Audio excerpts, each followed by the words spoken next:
guys, welcome back to another video. So I believe on Monday I briefly talked about wanting to do kind of like a color palette challenge. Now I store a lot or like save a lot of color palettes onto my Pinterest boards, and oftentimes I would use these to get inspiration for just different color palettes. But I mentioned that I wanted to do like a random character with kind of an assigned color palette. So we're going to be starting off with Child from Genshin Impact, and let's get started. I don't know exactly why, but I decided that I wanted to use a square canvas for today rather than using a rectangular canvas in Portrait, which is what I usually default to. So right now I am opening up the reference tool in Procreate so that we can go ahead and open up our little screenshot of the color palette that I found on Pinterest. So for all of these, I will be choosing the palette before choosing the character. I am going to do the last character or drawing a little bit differently, and I'll explain why in a little bit. But to start off, I thought I was gonna do this more in like a one layer-ish kind of challenge. That's why you saw me kind of block out with kind of the lightest color from our color palette here, which happens to be almost like a very cool pink.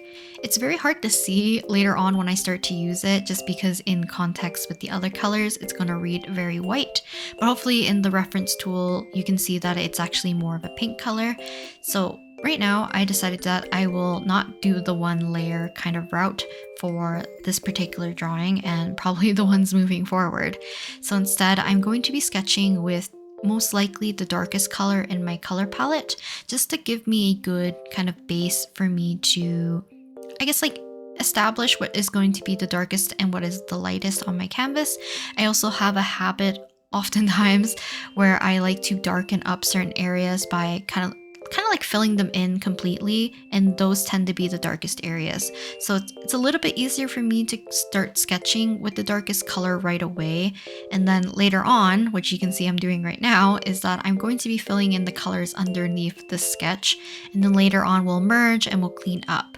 So as I'm working on this particular piece, I was kind of juggling a little bit with the idea of how I wanted to actually color this piece, because either I can go very much like cell shaded and very kind of blockier, chunkier colors, very kind of like clean and crisp, rather than putting down all the colors like how I usually work and then being able to color pick, mix and blend with the available colors, which could have been a fun option to do as well, just because oftentimes when I color pick and I start to render and clean up a piece, I oftentimes have to choose some darker colors to give a little bit more contrast to the piece. So I'm often opening up my color palette or like the color wheel and choosing new colors. But it would be nice to see whether or not I can render and blend with like a pre-selected color palette. But for the illustrations for today, I am going to be sticking with mostly kind of like cell shaded kind of style in mind. Now the brush that I'm using is still the brush that I usually use when I work with like rendering and cleaning up for my normal pieces. So I don't think it's like the most optimal for like a super clean piece where I'm not like blending or wanting like hard and soft edges, because I want to utilize the colors as is and not really rely too much on opacity or blending for the colors. And kind of the biggest reason for that is actually just to kind of keep the integrity of the entire color palette, because I think it gets a little bit easier when you're able to pick colors from like a specific color palette and allow yourself to mix and blend to make things look a little bit more harmonious or a little bit easier on the eyes, I guess. So instead of doing the blending, like I said, I'm going to make things kind of a little bit chunkier and kind of sharper so that there's less like soft edges and blending. After that, I will put the color palette at the very top in these little square formats, just because it'll be easier for me to reference in the future on what the exact color palette is. And yeah, this is how I did the first illustration of Child. So we'll go through the time lapse really quick, where you can see I was blocking stuff in, then we move on to the sketch, then we put down kind of like our rough colors for everything. And I did my best to chunk everything in so that when I do end up cleaning up and kind of sprucing up some of the details and the edges, I can have like a clear idea what color should go where. So this is how I ended up with this particular piece for child. I do wish I included more of that red, but I think it's okay for the first attempt. So moving along, I chose another palette, which is definitely a color palette that I don't use too often. And the next character we have is Lyney. So Lyney is a character that I also just really enjoy drawing, but I haven't done like a full rendered piece of him. And hopefully in the future, I will be able to do the piece that I've always wanted to do for Lyney and Lynette, because I want to do kind of like a front-facing Lyney and a back, like her back is towards Lyney, like Lynette's back is towards Lyney, and then have a opposite piece where Lynette's like facing forward and behind her is Lyney. So I feel like I said Lyney and Lynette so many times. I think I mixed them up, but basically I kind of want to like front back kind of piece. So hopefully I'll get to that sometime in the future. But for this piece, I did struggle a little bit in terms of determining what was going to be the background color. So I was kind of debating on 3 different colors for the background. So the first one is the light blue on the very left. The next one would be the middle color, which is the one that I ended up using and is currently on the canvas. And then the last one would have been the one on the very right, which is kind of like a golden-ish yellow color. And how I determine what color I wanted to use depends on what I want the main focus of the color to be. And I think I saw a very interesting Twitter post, and I wish I liked the post. Maybe I can see if I can find it. If I can, I'll put it in the description. But the person was describing how they do like character designs and how they treat their color palettes. And basically they have like one main color which takes up, let's say, like, I don't know how they distribute the colors. I think it's like 50%. And then they have a second color which is kind of like, I guess, like an accent color, and maybe it takes up 30%. Then you would have 3 other colors that take up like 10%, 10%. And I think we end up with the correct amount, having like 50, 30, 10, 10 to get to 100. And that's kind of like how they distribute the colors, meaning that it's easier to have like a main focus color, right? Be your overall color for your character. And it makes your eye have like an easier time associating that character with a specific color. So in my brain, I was trying my best to make sure to distribute the colors in a way that wasn't too busy. So it was easy for me to default already for, I guess, like keeping the lighting simple as well. I default one of the lightest colors for the base of the skin tone, and oftentimes I will pick one of the mid-tone colors for the background. So this way that when I choose the darker color for the line work and the one of the lighter colors to be either my highlights or like a good base tone, a lot of them are not going to have a hard time competing. But the colors that competed a lot, especially for Lyney's piece, tends to be the kind of like golden color and the green color, and ever so slightly the blue color as well. So the blue is a little bit lighter than the kind of like golden color that we have.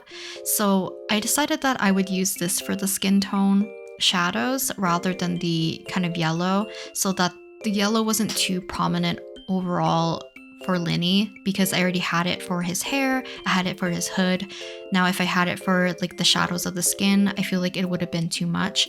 So I decided to pull back a little bit and have that be the shadow for his skin, as well as like a lot of the lighter fabric in his outfit, which happens to be white.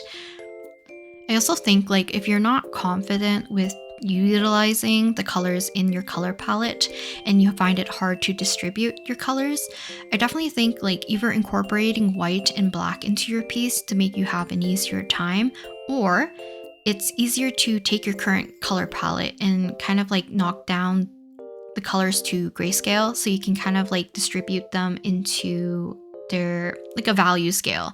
So it's easier for you to determine which is the lightest value, which is the darkest value, so you can still maintain enough contrast. And then you can play around with a lot of your midtones, adding some colors here and there to add a little bit of like, here I'm adding a little bit of that gold to rim the blue, just as like a little fun thing. It doesn't really make sense, but like visually I kind of like it. And like I said, I tried my best not to blend, so I'm trying to leave certain areas side by side rather than making them have a softer transition. So hopefully that it looks a little bit more, a little playful and a little bit more fun, having a little bit more colors present instead of having things be very flat in one color only. So hopefully it reads correctly for this entire piece. I definitely think this one might be one of the weaker ones just because the green of the background and the green in his outfit and stuff might be competing a little bit too much. Maybe I should have went with the blue and then I would have focused more on Lyney's outfit being green and gold instead.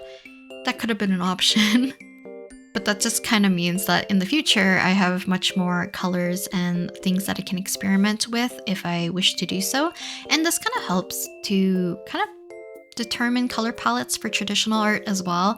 So even the color palette that's like shown in the reference tool is a good reference for myself when I'm doing, let's say, like water-based marker kind of color palettes. So I could pick like a brown for the line art like I did here. I could do the light blue, the green, and the yellow as kind of like my colors for coloring in the character, and probably the cream color or like the off-white will just be the white of the paper. So it's kind of fun to experiment, and if you're always stuck on like color palettes and stuff, I definitely recommend just looking up, like literally typing color palette into Google or Pinterest or whatever you use to search up your images, and you can find like a bunch of different color palettes that might suit what you're looking for. So here's Lyney all finished, and we're moving on. But like I said, the third illustration is going to be a little bit different. So instead of going through my wheel, I want to do an illustration of, I don't know how you say her name. It's Arlecchino or Arlecchino. So for this character, I am picking the color palette afterwards. So usually if I'm doing this, I will add the specific color that I want alongside with color palette so that I can get a good range of color palettes that have that specific color. In this case for Arlecchino, I wanted to keep mostly with the focus of red, but I wanted enough contrast and something similar to black as well. So for Arlecchino's color palette of her design, she mostly has like white, red, and black for the most part, and obviously a little bit of like silver or gray to kind of do some accents on her clothing or even like jewelry and stuff. But for the most part, I wanted something a little bit more intense. So I did want to look for a color palette that had at least 2 reds. So I did do a little bit of a cop out and started to look for color palettes that also had a color combination that I was comfortable with. So oftentimes when I work with the color red, I shade with purple. So I feel like purple fit in nicely. And then this color palette luckily also had a much brighter and lighter kind of highlight color that I could use, which you'll see me kind of struggle with kind of like the lighting or at least the distribution of the colors a little bit at the beginning. But for now, the pose. So I initially was going to do a sitting pose for Arlecchino, but I decided to not do that because I was running out of steam and I wanted to do something a little bit more intense feeling without having to include too much of the body. So I decided to do more of a close-up, include her hands in kind of like this weird positioning and make it a little bit intense, like eye contact or like confronting her kind of feeling, if anything. So that's what I decided to do. But in terms of like the approach for this, I did it very similar to the other ones. So I decided to pick a background color, which happens to be the second darkest color this time, and then choosing the darkest color for the line work, which I think, like I mentioned, works the best in this case because Arlecchino has more black areas and it's easier for me to kind of fill in those areas with the darkest color right away and kind of block them out. Later on, you're going to see that I'm going to struggle because her hands are actually have like black gloves and she also has black nails, which I kind of forgot. So at some point, the gloves and the nails kind of get conjoined together because they're all entirely black, which I will have to kind of fix up a little bit later.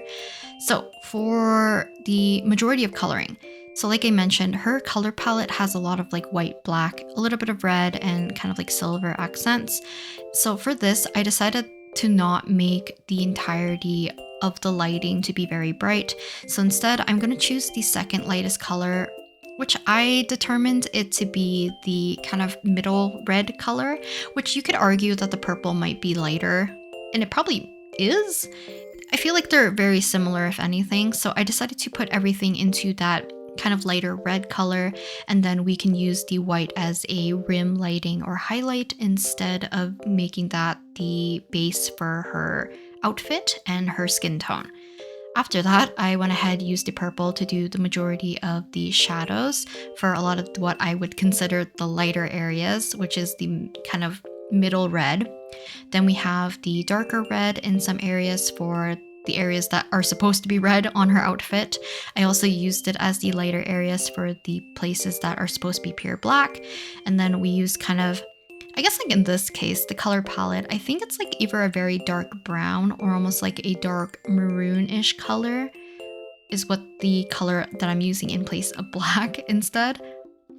So hopefully the way how I put in the colors instead of, like I said, having this piece be majority of this kind of cream color as the base, I hopefully think that the red reads a little bit better and kind of gives that a little bit more intensity and slightly more like dramatic lighting with the kind of rim lighting of the off-white cream color in the background. So like I mentioned, I had to use some of that dark red to kind of pull out the gloves a little bit and for the nails so that they didn't get too lost into the background. After that, I decided to use the selection tool to help me create a little bit more of those clean, crisp lines or areas for shadow, just because the brush that I was using just has a little bit more of like a soft feathered edge, so it doesn't make super clean lines if I want to go quickly. So the selection tool was just a little bit easier for me to manage in terms of blocking out shapes. And I feel like I want to do maybe a challenge where I can focus using the selection tool or something like that for coloring. I don't know. I feel like I want to utilize it a little bit more as a tool in terms of like coloring and creating more organic shapes potentially in the future. I've used it here and there to like block in colors and block in backgrounds very briefly, but maybe I need to learn how to use it a little bit more so that it can help aid me a little bit when I'm doing some of these pieces. But for the most part, I think I like this one. I definitely like it a little bit more than Lyney's in terms of the color distribution. And I do like the intensity and the posing and everything. I just feel like I didn't really do her justice. So do expect the drawing of her in the future as well, because I would love to do something a little bit kind of like on the darker side, something a little bit more moody, kind of like a darker color palette would be kind of fun for her. I have yet to play her in the update, so yeah, do let me know if you guys end up summoning for her or if you're saving for either Siegewin or for Clorand, I think, who's upcoming characters. So yeah, I think that's it for today's video though. So I'll leave you guys here and hope you guys enjoyed watching today's video, and I'll talk to you guys next time. Bye!